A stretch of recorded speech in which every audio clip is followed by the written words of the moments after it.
Welcome to Turn a Page, the official comic book club for Nerd Initiative. Each week, the NI Bullpen will be covering the world of comics, talking to creators, deep diving into some fantastic stories, and much more. Now let's hand it over to the team and turn a page. And what is going on, everyone? It is Tuesday night, 8 p.m. Eastern Standard Time, and you are tuned in to Nerd Initiative for another edition of Turn a Page, the official comic book club for Nerd Initiative. My name is Ken M. You know me as the host of the ODPH podcast. I'm also Nerd Initiative Editor-in-Chief. To my right, your left at home, it's not our pop culture connoisseur. It is our guy in the chair usually, but you know him as the host of the 3FN podcast. You know him as the host of Wrestling Night Live every Thursday night right here on Nerd Initiative YouTube. It's the one and only Rich. Thank you. It's awesome to be here. And I almost went into Tom's live and direct from a folding chair in the ODPH basement. It's but I that's copyright infringement. So I'm just happy to be here and not behind the camera, although I am still running the show from this seat. So awesome. And very nice to be with everybody. And I can't wait to talk about what we have with our special guests. So without further ado, I know we have one more member of the team to talk about first, though. Absolutely. You know him as one half of the dynamic duo, bringing you that pop culture dialogue each and every week with a draft to go with it. It's the only Matt from Hops Geeks News. Matt, what's going on? Listen, Rich won't do it, but we're talking about some wrestling tonight. So, you know, right off the bat, coming at you live and direct, straight from a rolling chair in the Hops Geek News studio. It's Matt, one half of Hops Geek News, and I'm here with some extraordinary people to talk about some extraordinary things. And there is very, you know me, you know Ken, you know Rich. This is right up our alley. We are pumped, and it's going to be a really good night, brother. Oh, absolutely, because there is a book that is coming out from Masked Republic and Massive Publishing on July 17th that is going to be combining the worlds of pro wrestling and superheroes in a like I say, this kind of felt like a once in a lifetime dream come true, because you're going to have so many elements in your new favorite comic universe known as the LUCHAVERSE, because LUCHAVERSE Catalyst is going to be dropping then. The FOC is June 17th. So you want to make sure you get down to the LCS and order your copy. And we have a very special guest joining us for this episode. And like I say, his resume speaks for itself. Voice acting, video games, rock and roll, comics. He does it all, and he is the mastermind behind this brand new universe. Please welcome to the show the one and only DEIGO Valenzuela.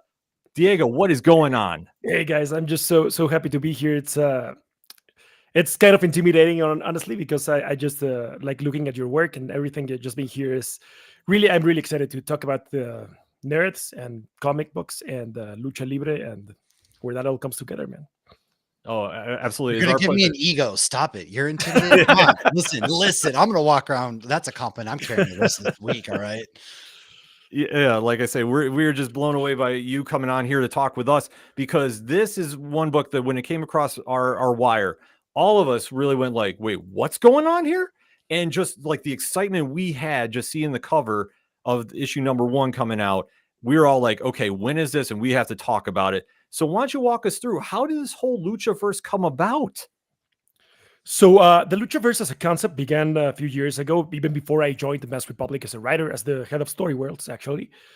It was created by Ivan Plaza, Marco Lopez, Kevin Kleinrock, who is the president of Masked Republic. And the idea here was kind of to recapture that concept. I don't know if you guys have ever seen the classic wrestling lucha libre movies from the 60s, 70s, 80s, featuring Santo and Tiniebla and Blue Demon, which were like this incredibly campy and cheesy movies that were actually considered art films in Europe, because they were so out there that people thought they were some kind of subversive art. And if you guys, some of the nerdiest guys in your audience probably know Mystery Science Theater 3000. They have one episode, and I think it's the 5th season, in which actually has this one Santo movie, and it's a lot of fun. So what we kind of wanted to do is recapture that magic of having these characters whom you can meet as a person and whom you can go watch their matches live.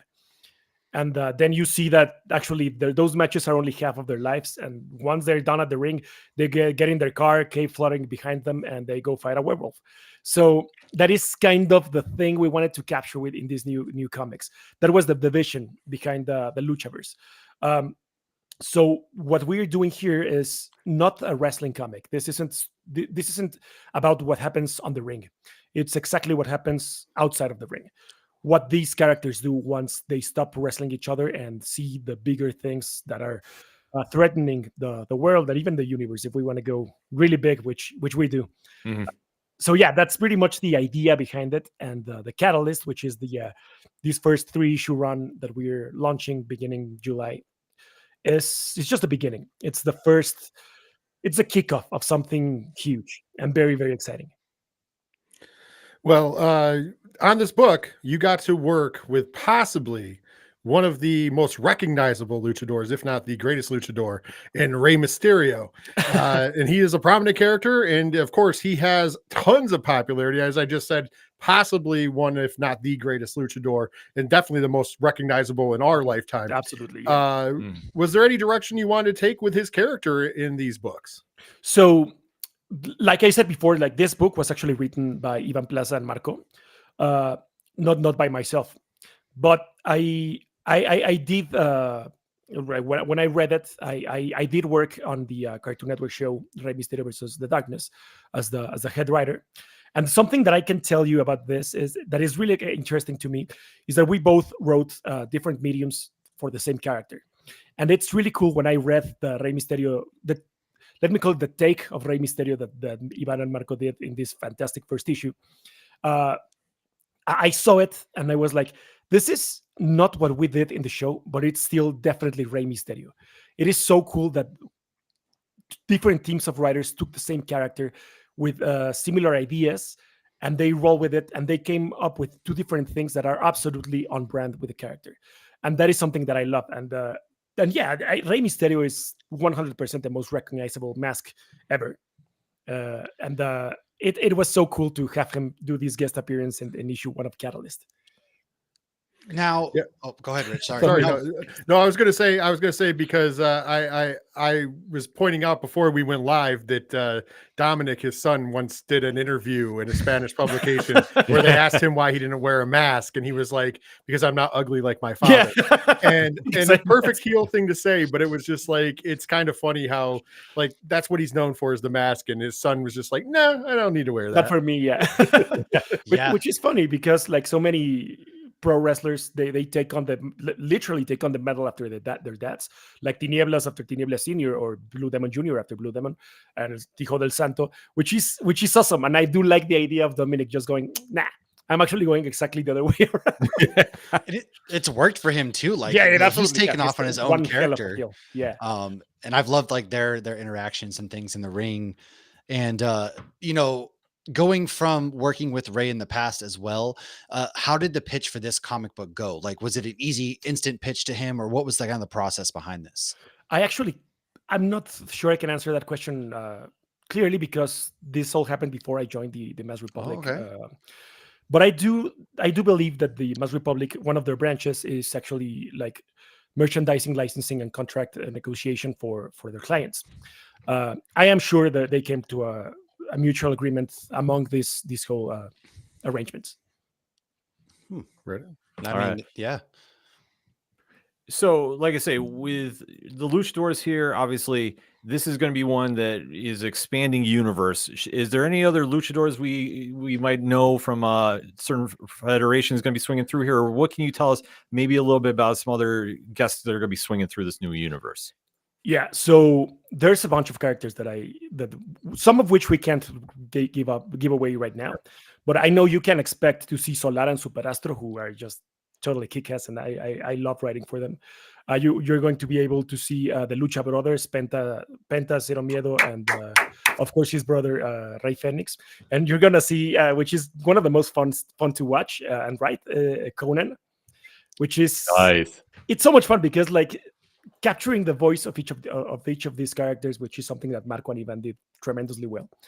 They are just so different from one another. Like you're going to see Rey or Tinieblas playing like this one kind of character, and then Conan just don't giving a damn and just talking shit out to everyone, and just being so in character. So those are a group of characters that you are going to be able to see during this run, and most fun you're going to see interacting with each other, which is some of the best stuff that I think I wrote for this comic, for the finale of the Catalyst, is seeing them interact with one another, and it kind of feels like an Avenger situation where these huge larger than life characters meet with each other and how they clash and in which senses they get along and which one among them don't get along with each other. And that was so much fun to do. Oh, I could only imagine, because especially when you're talking about just wrestlers being, such larger than life, and then the fact that you get to kind of bring them into this world and really do a take that we don't really see that often, and to really, give that side of pro wrestling to the masses here. I mean, is just something that really just stands out. Like I say, we're just looking at the covers from the first couple of issues. It's something that just jumps out to us as the reader, that this has got to be just like a dream come true for you as a fan. Yeah, absolutely. Like, it's a dream come true on various levels, because I've been a fan of luchadores since I was a kid. I've been a fan of superheroes. I've been a fan of comic books. I've been a fan of some of these specific characters. So it actually writing for them under their with their blessing on something that is historically canon for their character. It's just incredible. I like telling this story. It sounds really romantic, but I swear it's true. That when I was a kid, when I was like 5 or 6, I was walking with my mom on Mexico City. If you guys have ever been to Mexico City, you are going to see a lucha libre mask somewhere, either on a wall or being actually physically sold somewhere. And it's just such an important component of the culture and the climate in Mexico City. So I was walking down the street and we stopped by this newsstand, and there was this wrestling magazine featuring Blue Demon on the cover. And the first thing I thought was, this is a superhero, I don't know, a superhero movie, superhero comic, something. But the first thing I saw when I saw this big guy with a mask and the cape and the boots and everything is, this is a superhero. And no, that they explained to me, no, this is like an actual person, and if you want to see him fight, you can actually go to the arena and see him fight. And this was so mind-blowing to me at my sweet 6 years of age, because it was what do you mean? Because I know Batman doesn't exist outside of the comic book pages. Sure. But what do you mean this guy does? So that is something that's really cool to me, because I think there is a very obvious association, and I've always said that luchadores in particular, and masked luchadores in particular, are the closest thing we have to actual superheroes. They have a mystique around them with the masks and the capes and the whole custom thing. There are some characters who have never been unmasked for decades.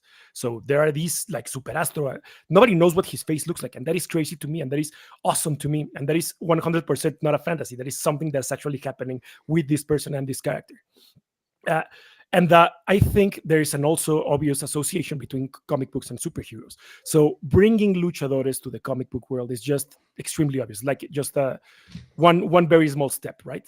Mm-hmm. So seeing these comics come to life and eventually writing these comics just felt so natural. And a quick shout out that I have to do here, that is one of the coolest things about the Catalyst, is Marco and Ivan did an exceptional job at capturing the genre that each of these luchadores represent.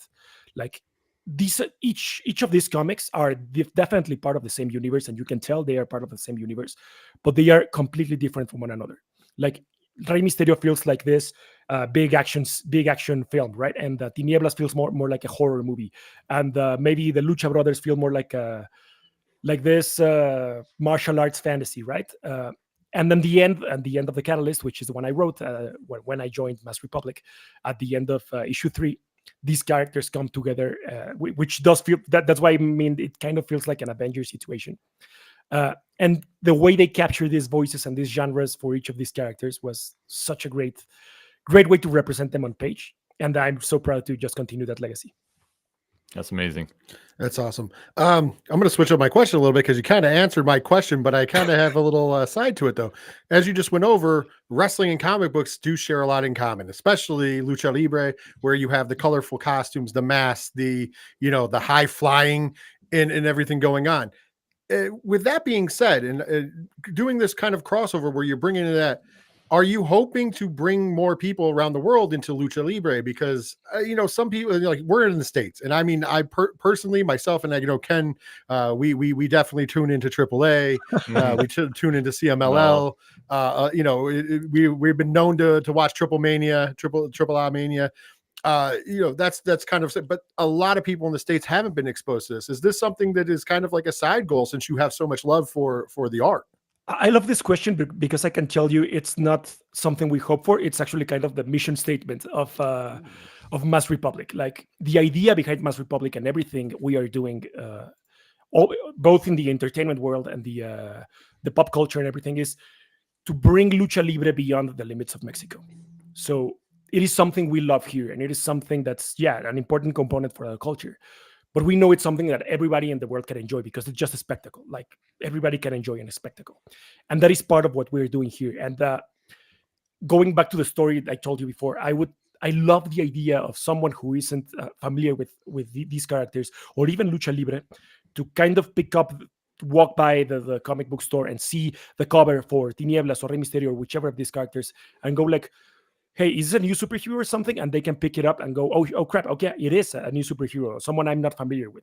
And if they can go through the same motions I went when I was a kid of, holy crap, what do you mean this is an actual person who wrestles, and I can watch their matches on YouTube or live even, that would be like an absolute dream come true. And which is why we are doing our very best to make this series of comics as accessible as possible for new readers. You don't really need to know any of the lore behind Rey Mysterio or Tinieblas Jr. or anything to pick up these books and start reading. You might find some winks and some stuff for really, really eagle-eye readers, who will pick up some stuff we put in there, but they are meant to be accessible for anyone who doesn't really know lucha libre or any of these characters. Well, shoot, I got to switch my follow-up question then too, because because you kind of answer, because you've been a wrestling fan. I was going to ask you, like, what was your introduction to wrestling? But I think, since we're talking about your mission statement is getting people involved in this world, in this culture that you've been just absolutely, it is romantic. I mean, comics, superheroes, even wrestling, because I remember when I was a kid seeing these wrestlers doing these like defying stunts. They are superheroes, real life superheroes, some of the things that they do, and they get back up and they take the punishment. What would be the match you would say that, like, somebody's, hey, where do I start? What would be your all-time favorite match then, to be like, hey, start here, watch this, trust me? Oh man, for lucha libre, the thing that and this is something that I've done before, and which is so cool, is watching a match like on YouTube or whatever would be great. And honestly, anything involving Psicosis and Rey Mysterio, Juventud Guerra, it's sure to make you have fun, and it does have everything that makes lucha libre, which is like the heart and the high flying stuff and the masks and the flashy costumes. What I would say, and this is kind of a tall order, honestly, but if you want to get into lucha libre, the best thing you can do is go to a lucha libre match. And I mean any match. It doesn't have to be Rey Mysterio. It doesn't have to be like a huge name. Any lucha libre match you can catch. Maybe in Mexico City if you're around here, but I know Masked Republic does many lucha libre shows in the US. They've done on festivals and concerts and all kinds of events. And if you are interested in this, you can follow Masked Republic on Twitter. There are a bunch of events. But I have done this before because, and any wrestling fan, not only lucha libre, can probably relate to wanting to share this passion you have and finding some resistance from people thinking, nah, man, it's too goofy, it's scripted, it's whatever. It's something that always happens, but something that I've almost with a perfect batting rate is that people who are kind of reluctant to enjoy lucha libre, once they find themselves at the arena, like feeling the atmosphere, hearing people yell out all kinds of stuff, like from support to the worst obscenities you can imagine, and seeing the actual luchadors doing their stuff, it's impossible not to enjoy it. I've taken people there who live with a mask on, right? Like, yeah, this is the best thing I've ever seen. So that is probably the best thing I can say. And I know it is a tall order, but something more accessible, because I'm all about accessibility, would definitely be just look up any Psicosis Rey Mysterio match, because they are just incredible, all of them. Yeah. Oh, absolutely. I will say this. It just came to me when you were talking. The nice part about lucha in comparison to like American pro wrestling or Japanese pro wrestling or, the European style, because everybody has a different style. The one thing about lucha that kind of can get past a lot for a lot of people is the acrobatics and the wonderful fast paced moves mixed with the colorful characters kind of takes, when you're watching sometimes American wrestling, there's more emphasis on the, how do we put it nicely, the soap opera aspect, the story behind the story. In lucha, they have stories, don't get me wrong, but what's happening in the match, that match will tell you what you need to know. Yes, You know what I that mean? is completely true. And in part, why I mean what I say, that you can just pick up any lucha libre match that you can go to, and you will enjoy it. You don't need to know the lore and the storylines behind it, which is actually a great observation that you just said. That like if I watch WWE, I need to be more or less familiar with the relationships between these characters, between these wrestlers. In lucha libre, it's just the big flying action and the big colorful costumes. Yeah, but like on top of that, also I've noticed in lucha a lot, you can really quick tell who's the technico and who's the rudo or face or heel, whatever you want to call it, in the match, and they make it so easy for you. You know what I mean? It's not like it doesn't take a rock. The guy who's usually wearing the darker colors is usually the villain. The guy who's wearing the bright colors is usually the hero. And just like a comic book, you can open up the pages and go, oh, this is who I'm supposed to cheer for. This is who I'm supposed to, boo. And as you pointed out, it's just super colorful. One of my favorite experiences with Ken is a few years ago, there was an issue with AAA where they couldn't show Triple Mania on pay-per-view in the States for some reason. So the owner was just like, we're just going to give it away for free. Here's the link on Twitch. And so I know some Spanish, but I'm not, bilingual enough to like understand. So it's all in Spanish. But the cool part is we never missed who we were supposed to cheer for. We never missed who we were supposed to boo. We never missed anything in the story. You could tell just from what you were watching, even with Spanish commentary, who you were, who was the guy and why they were doing just in the match. Like there was I do believe that in particular one was who was it, Valedor versus Psycho Clown for the mask versus hair. Yep.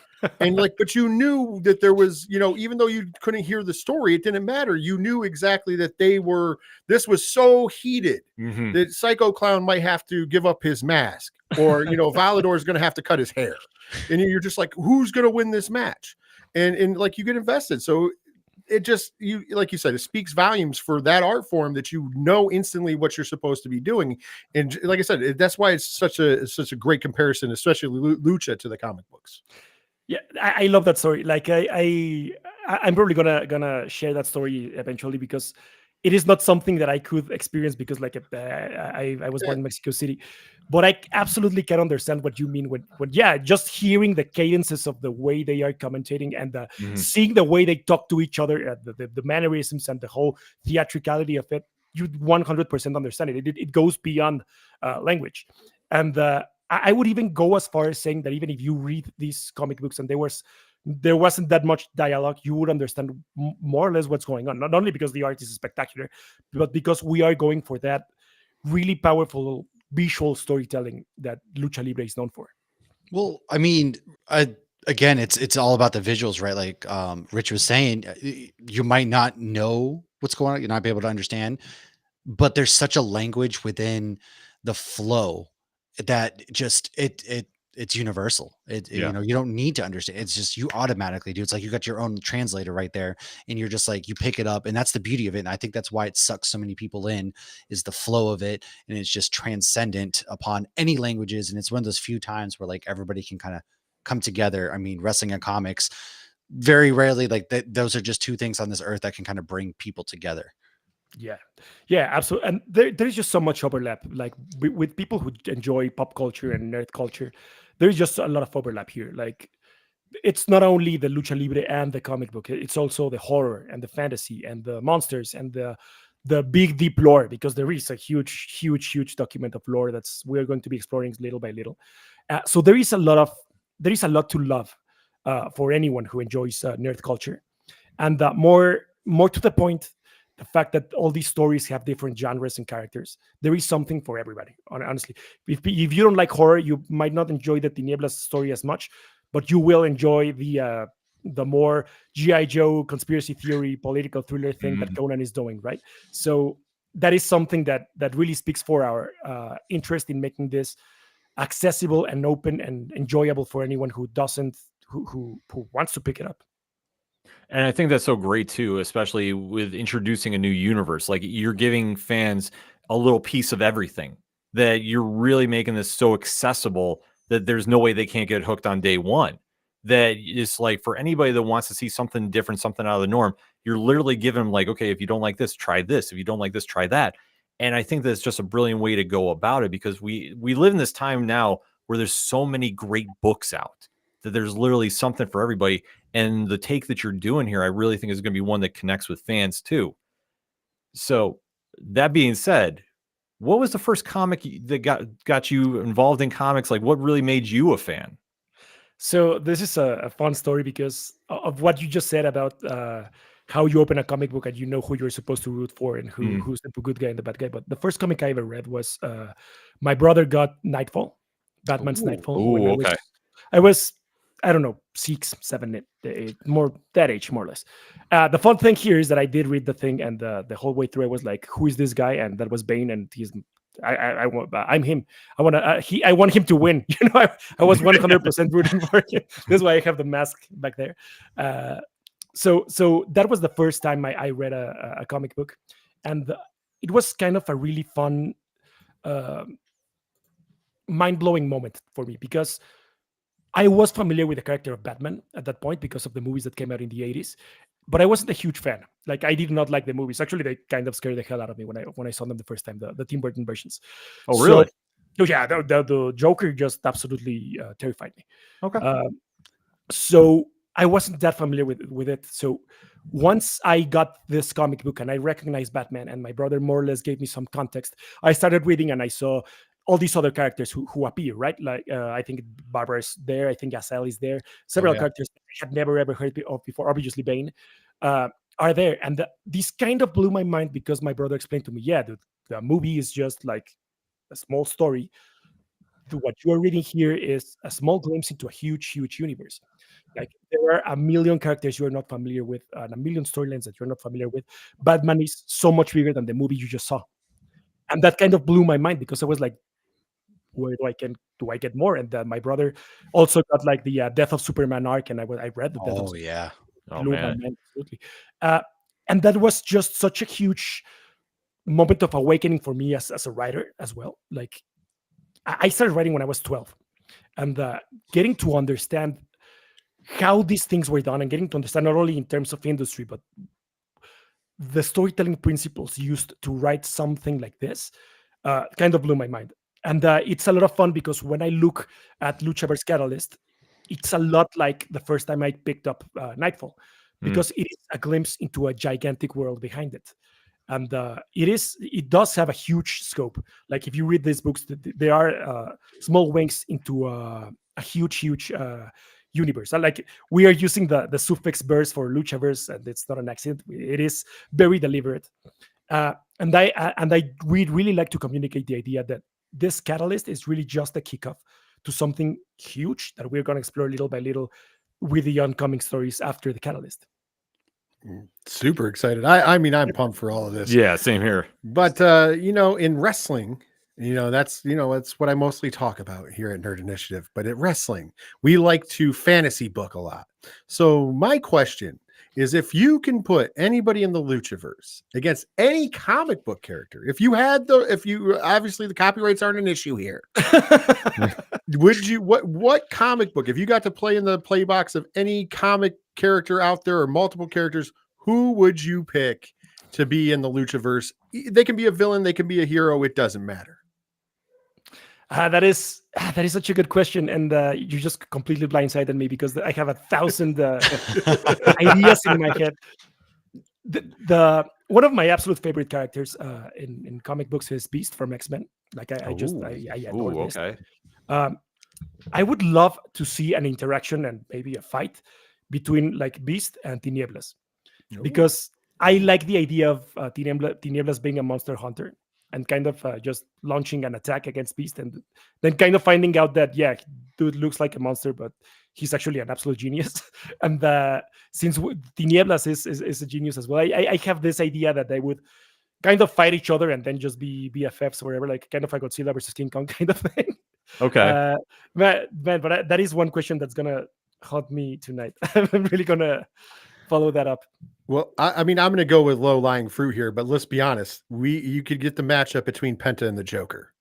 Oh, We crap, know we know Penta likes to do the Joker cosplay Joker thing, occasionally in his lucha, so that would be kind of interesting to see Penta versus the Joker. Although I will say this, one of the I should say an up and comer, because he's still a young man, that I tend to enjoy watching in AAA is Nino Hamburguesa. And I would like to see him possibly take on like the Blob. Oh man, yeah, that would be one hell of a match. And the battle of heavyweights. Let's go. I actually just thought of something, because I honestly cannot stop thinking about it, and I absolutely want to add to this. So Solar and Super Astro are these hyper powerful sci-fi space exploring characters. Having them go against my other all-time favorite comic book character, which is Thanos, would be just absolutely awesome. It would be kind of a Doctor Doom situation, and I would love to see that happen. That'd be awesome. That'd be amazing. Like, I could just imagine the Luchaverse just taking on the Justice League. Like, for some reason, I think you want to just put heavyweights to heavyweights, and just really just have them go at it. Because it's like I say, to give this that real like epic feel. I know that like that gets thrown around so much, like saying epic, but it's like you want to see what you're doing here, and then just coming off what we've seen thus far and what you've been able to tease coming, it's like, this is an epic event, and especially creating a new universe for everybody. This is the perfect time going into it. I mean, obviously wrestling has been very, very hot right now with everything going on. WrestleMania setting records left and right. The indies are blowing up right now. Like, was there any kind of just plan to go in about this, just kind of like, this is the time to do it? Like, why wait? Or was it just kind of like, no, we're just planning for the right moment to spring this? I would say that it's a second one. Like, I wasn't really involved in the planning process for the publishing. Okay. But I do know that there was some careful planning on not only from the Mass Republic side, but of course from Massive side, where when can we release this comic book, when it would be a good moment to do it. I think the moment they picked for many reasons is a pretty good choice, and I do think and I certainly hope that it's really gonna click with people who are right now looking for something new to read. Absolutely. I think so, for sure. I mean, so I know you were also talking about how there's like different horror aspects and things. Do they all kind of at one point, like, do they tie in together in one overarching story, or are they something that people can actually pick up individually? So this, I would say that the Catalyst comic books, with the exception of the last, can be picked up separately. It's in the same way that you can watch Thor and then watch Iron Man, and it doesn't really matter which one you watch, as long as by the time Avengers comes you have read both. I think that does apply here as well. But the idea here again is accessibility. And it is, like I said before, it is the same universe. It is decidedly so, and it's very clear. But they are each very different from one another.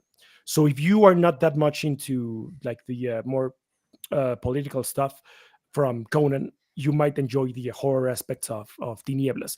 And they do tie, like at the end of the third Catalyst, it is the moment in which all these stories come together and kind of start off their new journeys for the next, I guess, the next phase of the Luchaverse.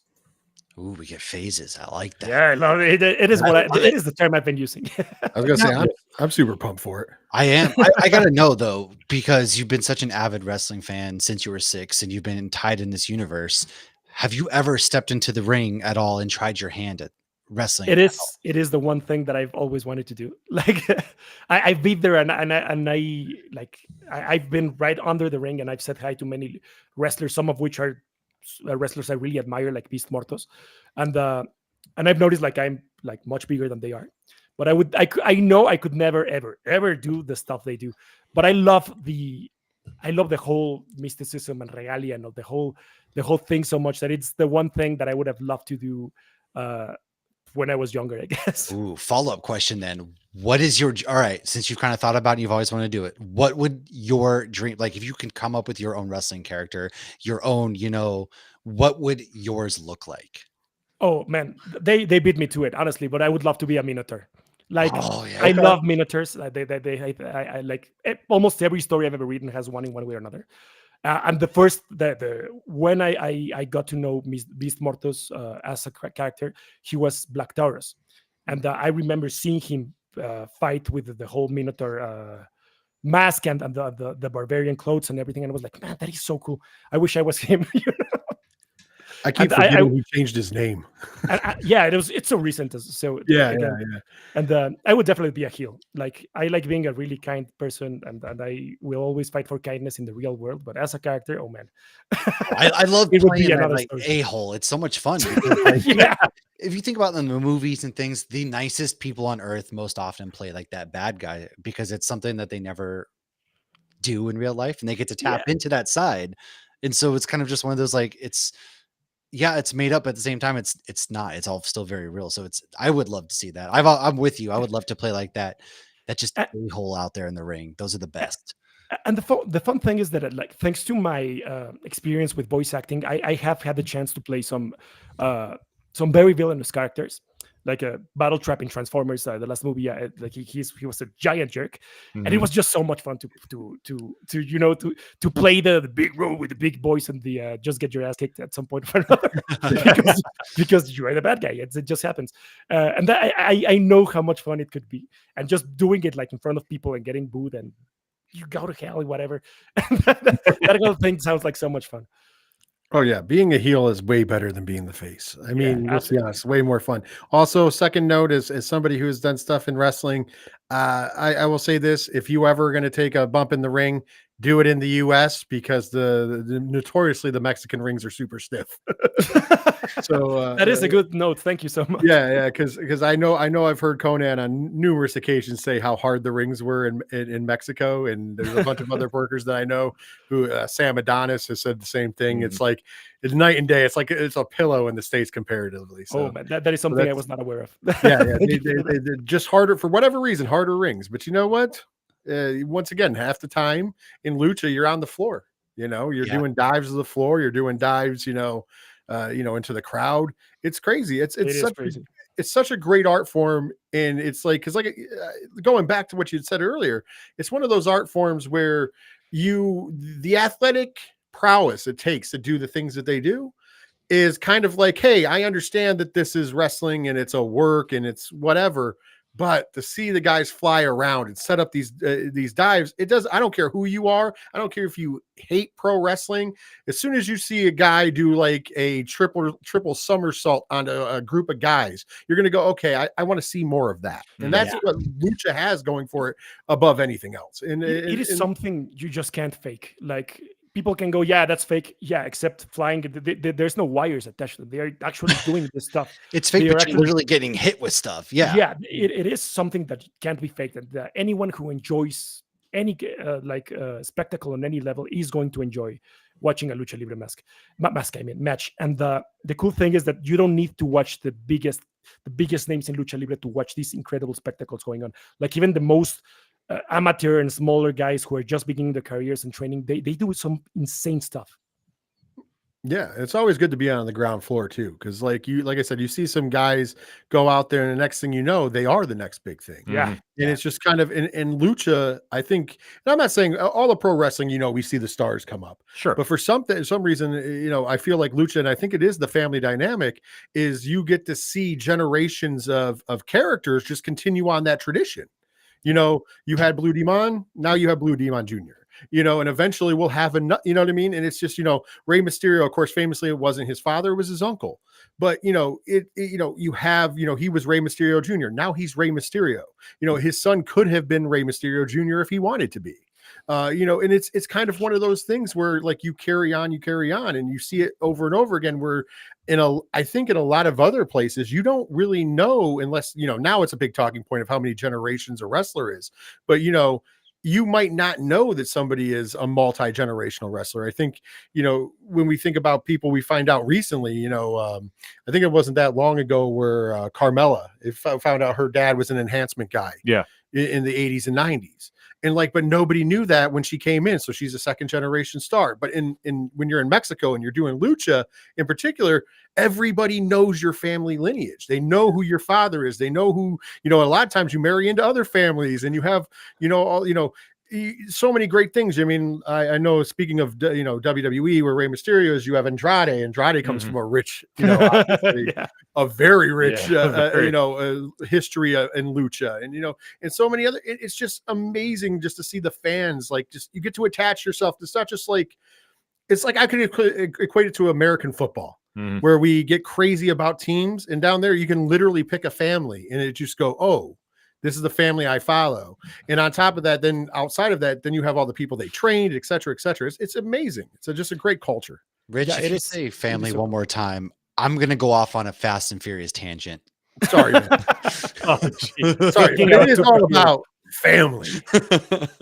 Yeah, it is so awesome. And it kind of brings me back to the whole superhero thing. Like, you see throughout the ages of these characters, how other characters have picked up the mask of, maybe Batman dropped it and someone else picks it up and they are the new Batman, and Spider-Man or whatever. And that is something that I really, really like.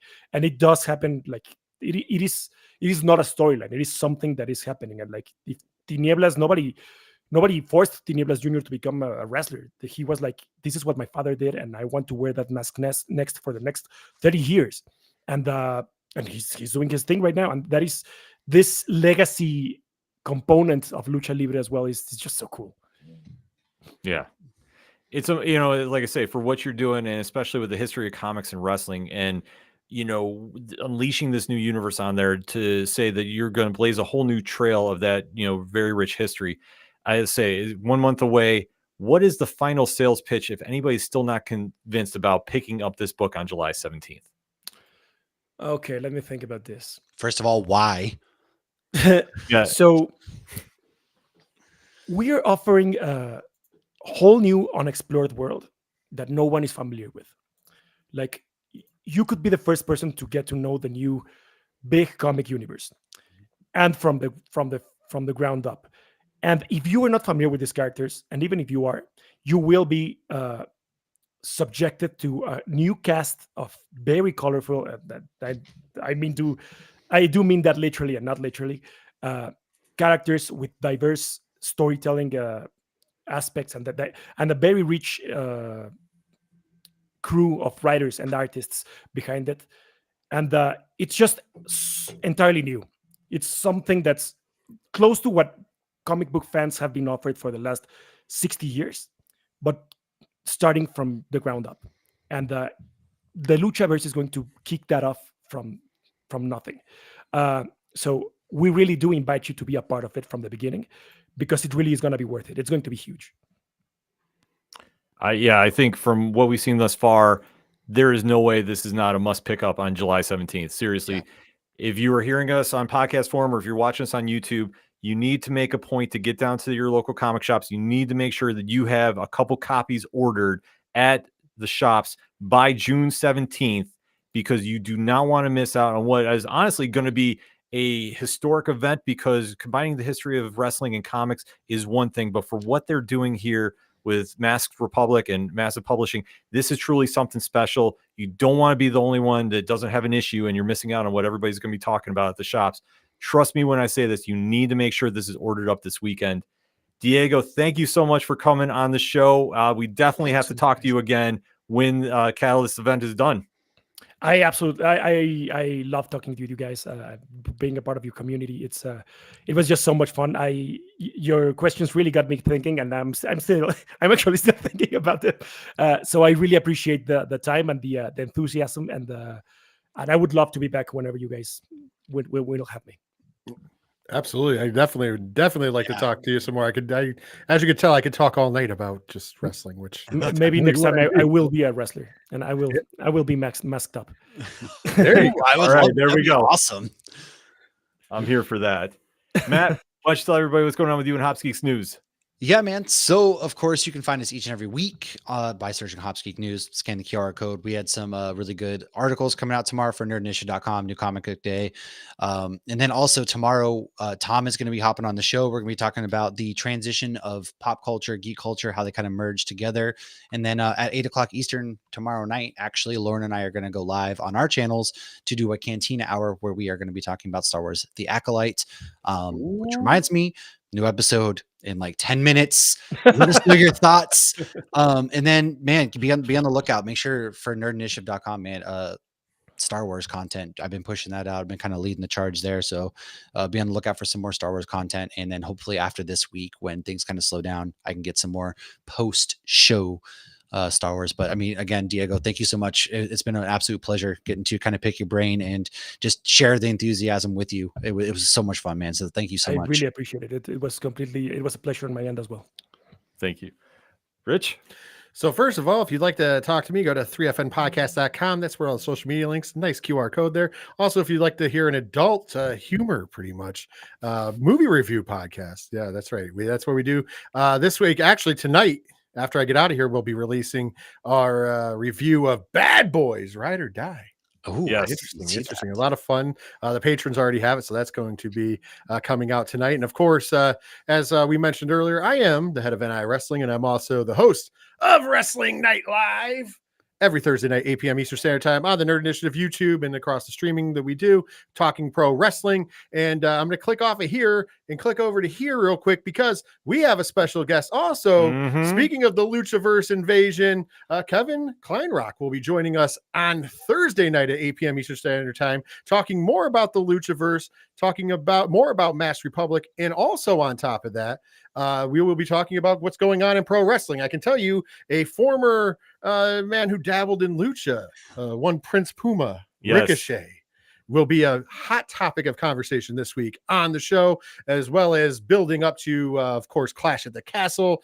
New Japan Wrestling had Dominion, and they have the All Together show coming up, and TNA's Against All Odds. So much more this Thursday night, so make sure you check that out right here on the Nerd Initiative YouTube channel. Ken, it's time for your laundry list. It is true, but we say we appreciate when Rich is behind the chair, but we need him on the screen a little more often than we see him. Oh, thank you. Join us on Tuesday nights. For me, odphpodcast.com, Nerd Initiative loves QR codes. Boom, there it is. Takes you there. 2 new episodes coming this week. And this edition of Turn a Page will be getting released on Hops Geeks News and ODPH Podcast Network this week. So you definitely want to make sure you're subbed up so you don't miss out on that, because it's going to have all the information you need to go down to the comic shops and order this book, because that is our universal pick of the week, to go down to the comic shops and order Luchaverse Catalyst by Massive Publishing and Masked Republic. And then obviously every Tuesday night, it's Turn a Page time here on Nerd Initiative YouTube. And more importantly, Wednesday, starting at 9 a.m. Eastern Standard Time, every 15 minutes, new reviews by the hardest working team in comic reviews, bar none, the Nerd Initiative Bullpen. We have a loaded day dropping, so if you need to know what to pick up at the comic shops, boom, there you go. Make sure that QR code is saved on your desktop, on your phone, wherever you need to, because you can't walk into the comic shop without taking a look at the picks you need to have in your collection. And there's a homework assignment that we definitely have to say, because obviously if we're going to be having Diego back on and some more fine folks from Massive Publishing talking about this universe, you don't want to miss out on this. I mean, seriously, why would you want to? You got to hit that subscribe button on Nerd Initiative YouTube. Make sure to hit that bell notification and tap that thumbs up to let the boss know that you like the programming you're seeing on here. Because if you want more Luchaverse, we can make that happen, but you have to let us know. And trust me, July 18th, I'm expecting the phones to blow up. I'm expecting emails to go crazy. And everybody has this book and is going, when are they coming back on? Simple. That's how we do business. Legit. Here. Yes, and you see where Matt is rocking. That's some Nerd Initiative merchandise. Oh, what's this? Oh, because y'all need some hat to protect your head this summer. Don't worry. Exactly. If you're going out to the cons, you definitely need to rock some gear. And there's no other better place to do it than nerdinitiative.com, where you have the links right there, and you can get a hat like that for your favorite con this summer. And wherever you're going to be traveling, they got cups, they got hoodies, they got shirts. You name it, they got it.